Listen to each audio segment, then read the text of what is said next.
Welcome to my art studio. Testing 1, 2, 3. Hey guys, I'm just joking, but it's Dana. Welcome back. Today we're learning oil painting and our basic setup to do an oil painting that you can do. Basic stuff that you can buy at the local art store or online that you can have sent to your home to set up your first oil painting studio session.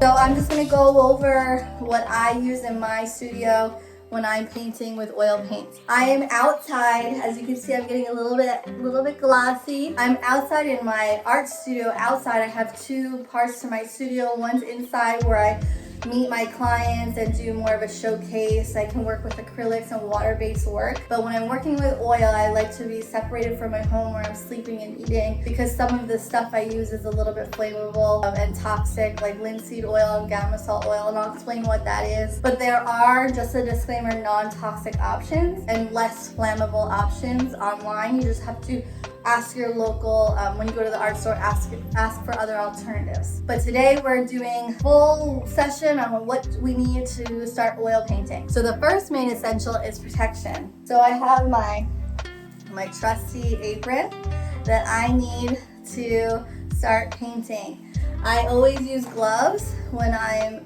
working with oil to protect my hands and my skin from any of the chemicals and materials made with oil paints. Essentials we need are paper towels to quickly wipe our brushes in between our paints. I need rags to wipe my brushes clean and kind of organize and keep my session clean. Next, I have additional cloths that I actually use to wipe away and kind of use as a material technique for my paintings. You have your brushes.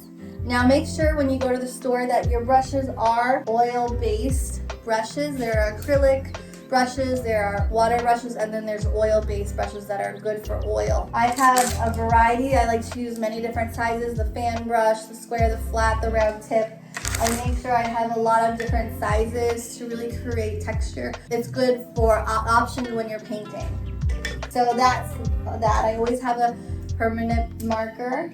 I have my palette knife that you can get at the store for your mixing and coloring. What this is right now that I'm clicking, that's my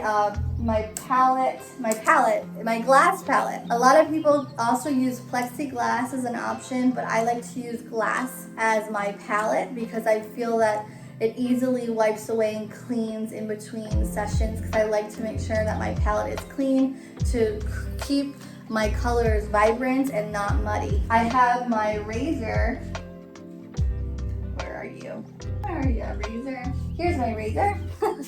This is a razor. There's actually an attachment to it where I scrape away any dry paint that may have gotten to the glass. That's easy to buy at any local art store. Then once I have that, I need my paint.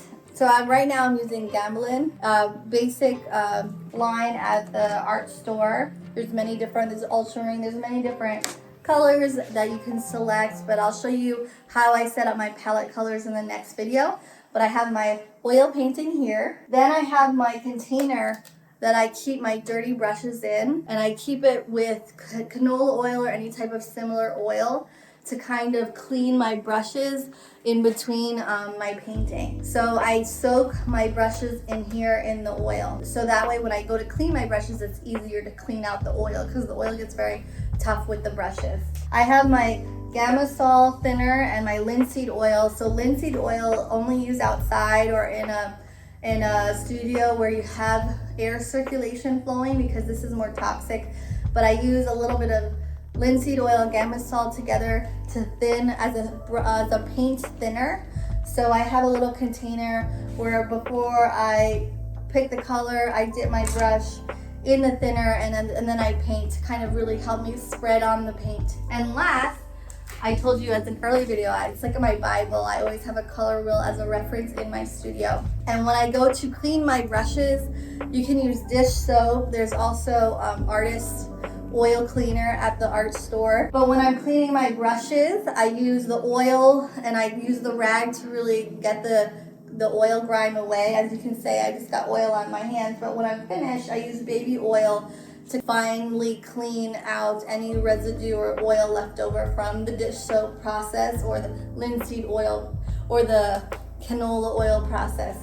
So the baby oil helps to really clean any excess oil off my brush. It's so important to keep your paint separated and clean. You don't want a muddy painting. You want a vibrant, colorful painting for your home or for anyone to enjoy. Last but not least, you need your canvas, obviously. You can get a pre-primed canvas or an unprimed canvas, already stretched or unstretched, however your preference. But if you're starting off new, I would get an already stretched canvas. And you would need two things, because I still like to prime my canvas even though it says primed. I need one wide brush. This is a 3-inch brush. And then I have my primer. This is acrylic gesso that you can get at any art store. I do about 2 to 3 coats. I prime my canvas and I do 1 coat, I wait for it to dry, I do 2 more. I have another video on priming a canvas, but this is what I need to start priming and prepping my canvas before I paint on it. Thank you so much. This is just the basics that you need to start your painting.